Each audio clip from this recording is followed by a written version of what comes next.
بسم اللہ الرحمن الرحیم۔ السلام علیکم۔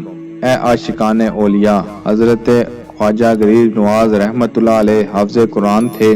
آپ ہر دن اور رات میں ایک بار ختم قرآن فرمایا کرتے تھے، اور ختم قرآن کے بعد غیب سے آواز آتی کہ اے معین الدین، میں نے تیرا ختم قرآن قبول کیا۔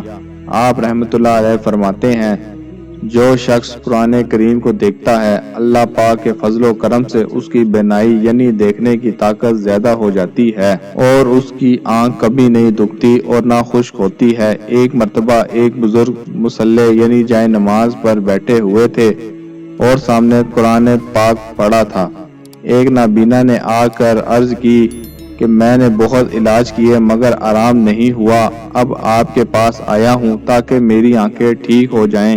میں آپ سے دعا کے لیے عرض کرتا ہوں۔ ان بزرگ نے قبلہ رخ ہو کر فاتحہ پڑھی اور قرآن شریف اٹھا کر اس کی آنکھوں پر ملا، جس سے اس کی دونوں آنکھیں روشن ہو گئیں۔ سبحان اللہ، سبحان اللہ۔ اس سے پتہ چلا کہ قرآن پاک کو پڑھنے سے کتنا فائدہ ہوتا ہے۔